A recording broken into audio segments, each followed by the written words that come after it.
물건이 아니기 때문에 설교 준비할 때마다 그 영감이 오지 않으면 목회자는 마음이 참 조급할 때가 있습니다.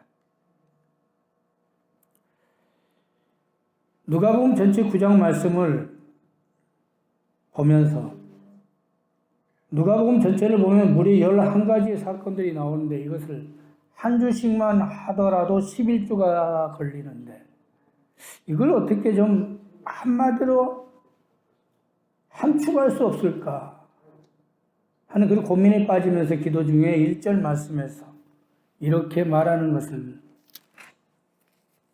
예수께서 12제자를 불러 모사 모든 귀신을 제어하시며 병을 고치는 능력과 권위를 주셨다는 말씀에서 갑자기 영감을 받았습니다.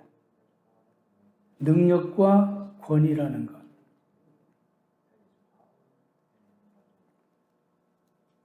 누가복음 9장 전체를 보면 11가지 그 사건들이 나오는데 먼저 1절에서 9절 보면 주님과 제자들과 그리고 헤롯 왕에 대한 말씀이 나오고요. 10절에서 27절 말씀 보면 오병이어의 사건이 나오고요.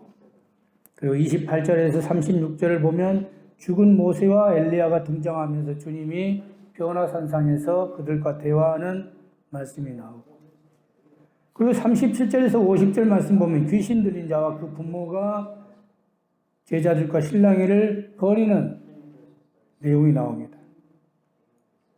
그리고 51절, 62절까지 말씀은 사마리아에서 일어나는 사건들을 소개하면서 누가복음 5장 전체의 사건들을 소개하는데 특별히 이 모든 것과 관계되어지는 것이 능력과 권위라고 하는 이 말씀에서 연결되는 것을 발견했습니다. 보통 사람들이 평가할 때 사람의 능력이라고 하는 것은 크게 세 가지로 구분할 수 있지요. 오늘 주님과 그 제자들처럼 능력과 권위를 함께 가진 자가 있는가 하면 7절 보십시오. 분봉왕 헤롯이 나오는데 헤롯은 왕이라고 하는 그 권위는 있지만 능력이 없는 자였어. 그래서 벌벌벌 떠는 거죠. 그리고 기타 나오는 모든 사람들, 병자들, 무리들, 그리고 많은 각색 사람들이 그들은 능력도 없고 권위도 없다는 것을 알 수 있죠. 그렇다면 우리는 무엇을 가지고 있습니까? 나는 어떤 자인가? 그걸 깊이 생각하면서 능력과 권위에 대해서 왜 이토록 강조했을까 하는 것을 묵상해 보았다는 것이죠. 오늘 본문에 보면 주님과 주님의 제자들에 대한 권위와 능력에 대해서 설명하기 전에 먼저 제자들에 대한 이야기를 소개하고 있습니다. 누가 자신은 주님의 사도가 아닙니다. 그리고 이방인인 그가 주님의 사역을 기록하면서 오늘 제자에 대한 이야기를 기록했다는 것이죠. 그런데 유독 이 제자에 대한 이야기를 많이 기록하고 있습니다.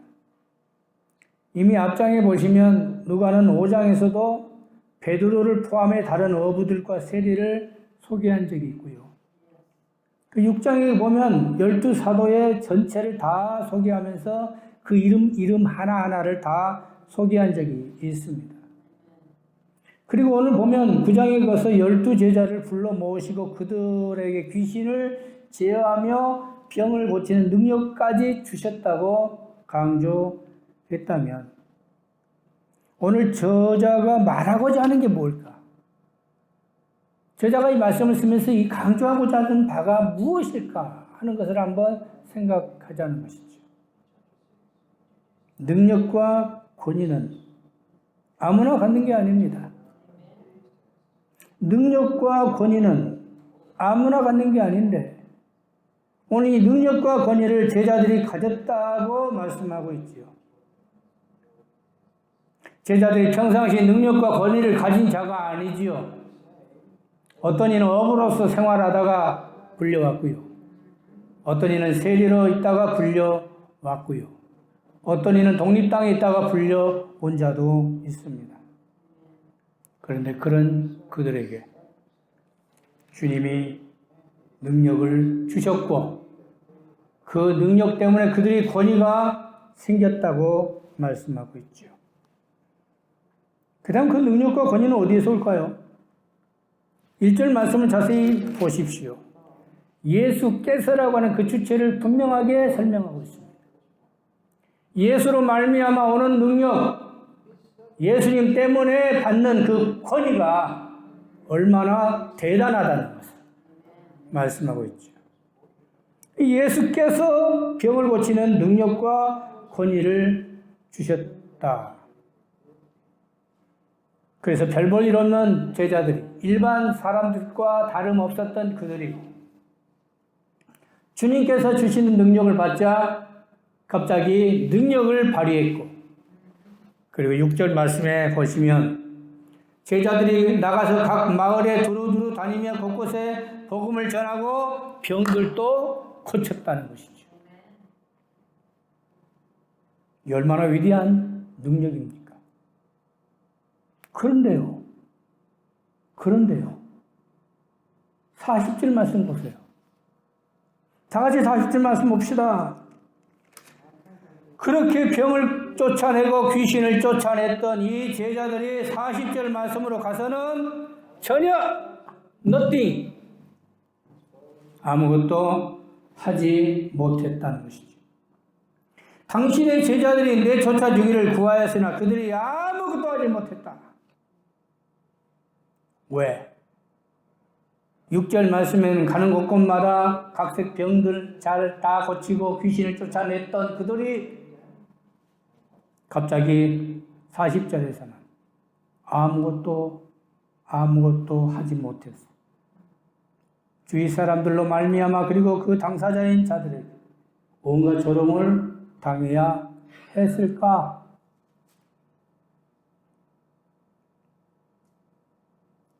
그렇다면 그 능력을 그들이 상실한 이유가 무엇인가? 능력이 상실됨과 동시에 그들이 권위가 땅에 떨어져 버린 이유가 무엇일까? 이것은 당시의 제자들에 관한 이야기이지만 그러나 이 본문의 말씀이 여러분들에게도 해당되는 말씀인 줄 믿습니다. 예수님의 권위가 떨어지면 예수님의 능력도 떨어지고 예수님의 능력이 떨어지면 예수의 권위도 떨어진다는 것을 기억하시기 바랍니다. 그 다음에 도대체 왜 이들의 능력이 이렇게 상실됐고 그들이 권위가 땅에 떨어져 버렸을까? 다 같이 따라서 합시다. 진정한 능력은 주님이 함께 하실 때 나타났습니다. 오늘 1절 말씀과 40절 말씀의 상황을 보면 주님과 함께하느냐 함께하지 않았느냐의 함께의 그 해답이 있다는 것을 알 수 있지요. 1절 말씀의 상황에서는 주님께서 직접 능력을 주시고 권위를 주시기 때문에 그들이 각각 각 마을에 다니면서 귀신을 쫓아내고 능력을 발휘했는데 주님이 변화산상에 올라가시는 동안에 주님이 계시지 않는 상태에서 37절 말씀에 보면 이렇게 말씀하죠. 주님이 내려와 보니까 난리가 났어요. 이튿날 산에서 내려오시니 큰 무리가 맞았습니다. 왜? 난리가 났으니까 해결해달라는 이야기예요. 근데 그 이유는 뭐예요? 무리 중에 한 사람이 소리질러 이르되 선생님 청하한데 내 아들을 돌보아 주옵소서. 이는 내 외아들입니다. 귀신이 그를 잡아 갑자기 부르짖게 하고 경련을 일으켜 거품을 흘리게 하며 몹시 상하게 하고야 겨우 떠나가나이다. 그리고 하는 말이 당신들의 제자들 내쫓아주기를 구했지만 그들이 아무것도 못합니다. 여러분, 주님이 함께하느냐, 함께하지 못하느냐. 주님이 지금 나와 함께 계시느냐, 계시지 않고 계시느냐.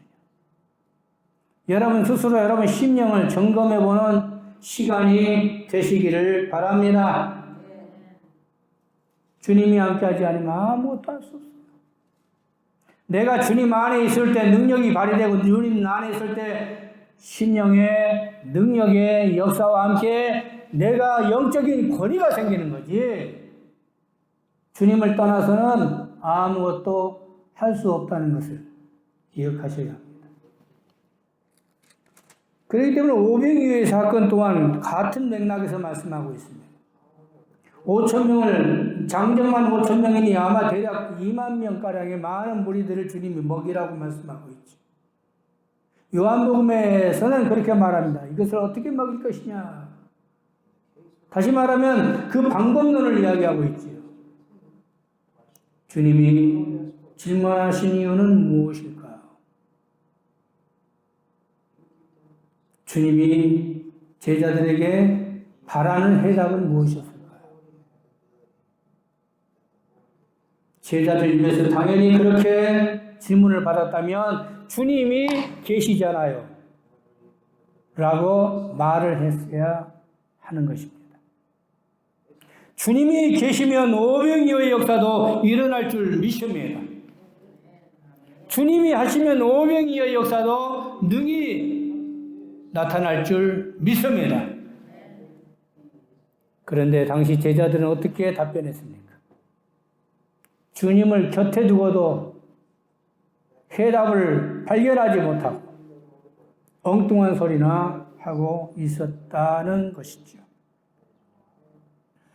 주님과 함께하느냐, 함께하지 않느냐, 주님이 계심에도 그 함께함을 느끼지 못한다면 아무것도 할 수 없다는 것입니다. 오늘 저자 누가는 강조하고 싶었다는 것입니다. 그래서 이것을 41절 말씀에는 주님이 이렇게 표현하고 계시죠. 예수께서 대답하여 이르시되 믿음이 없고 패역한 세대여 내가 얼마나 너희와 함께 있으며 함께라는 말씀을 강조하고 있죠. 너희와 함께 있으며 너희에게 참으려 네 아들을 이리로 데리고 오라 하시면서 주님이 치료해 주시죠. 그랬더니 다시 그 하나님의 위엄이 놀랐다고 그 권위가 다시 살아나죠. 함께 있으며 주님이 나와 함께 계실 때, 내가 주님과 함께 할 때 우리는 주님의 능력이 나타나는 줄 믿습니다.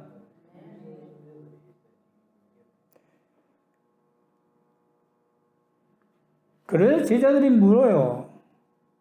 28절에 보면 이렇게 말합니다. 집에 들어가심에 제자들이 조용히 묻자오되 마가복음입니다. 마가복음 9장 28절에는 이렇게 말하죠. 같은 맥락의 내용을 마가는 덧붙여서 설명하고 있죠. 어찌하여 능히 귀신을 쫓아내지 못하였나이까 하되 주님이 하신 말씀이 이렇게 말하죠. 기도 외에는 이런 유가 나갈 수 없느니라.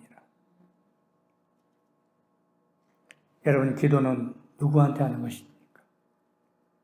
주님께 하는 것이요. 주님과 함께 할 때 그 기도가 나오는 것이며 주님이 주시는 그 은혜 가운데 우리가 기도하는 것이고 주님을 믿을 때 그 기도의 역사가 나타나는 줄 믿습니다.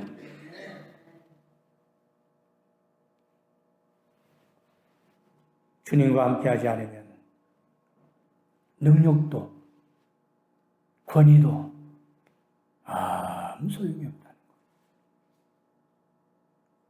그래서 우리가 이 땅에 살면서 주님과 함께하는 것, 주님과 동행하는 것, walking with God, 하나님과 함께 걷는 여러분 삶이 되기를 주님의 이름으로 기도합니다.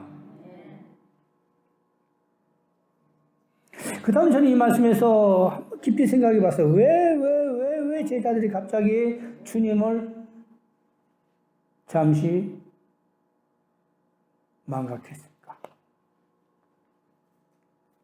당시의 상황을 보니까 거기에 대한 해답이 46절에 나옵니다.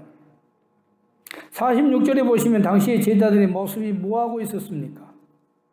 갑자기 영적 권위가 생기고 갑자기 능력이 일어나자 이들이 누가 크냐 하면서 서로 변론이 일어났어. 능력이 없을 때는 전혀 그런 말 한 적이 없어. 능력이 없었을 때는 전혀 다투지도 않았어. 갑자기 능력이 생기고 갑자기 권위가 생기니까 누가 크냐 하고 변론이 일어나자 주님이 어린아이 하나를 데려다가 곁에 세우고 이 어린아이와 같지 아니하면, 섬기지 아니하면, 낮추지 아니하면, 겸손하지 아니하면 이라는 말씀으로 그들의 모습을 지적해 주셨다는 것입니다. 어린아이를 세우실 때에 시청각을 통하여 그들이 바라는 것은 어린아이와 같아야 하는데 지금 그들은 어떤 심령입니까? 어린아이가 아닌 우쭐대는 어른이 되고 싶은, 대장이 되고 싶은 그런 가운데 있었다는 거죠. 주님이 주신 능력과 주님이 주신 권위를 여러분, 우리는 가지고 있습니다. 이미 주님은 여러분에게 능력과 권위를 주신 줄 믿습니다. 그런데 그것 때문에 자만하여 넘어지는 자, 그것 때문에 우리가 착각해서 세상을 잘못 살고 있지는 않는지 돌이켜 보아야 한다는 것입니다. 그래서 주님이 말씀하신 것, 주께서 이 땅에 오셔서 당할 고난, 그리고 우리를 위해 대속 제물이 됐을 것이요. 22절에도 31절에도 44절에도 강조하고 또 강조하고 또 강조하셨다는 사실이죠. 우리가 어떤 자세로 이 땅을 살아가야 할까요? 어떤 마음으로 우리가 주님을 섬겨야 할까요? 나를 위해 죽으신 주님. 항상 우리가 그 은혜를 생각하며 감사하며 우리가 주님의 십자가를 붙잡고 나아가는 자가 승리할 줄 믿습니다.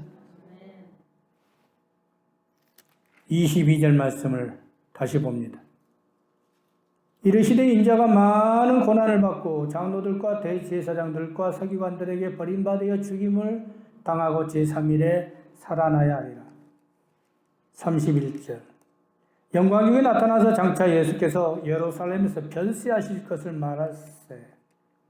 44절 이 말을 너희 귀에 담아두라. 인자가 장차 그 사람들의 손에 넘겨지리라.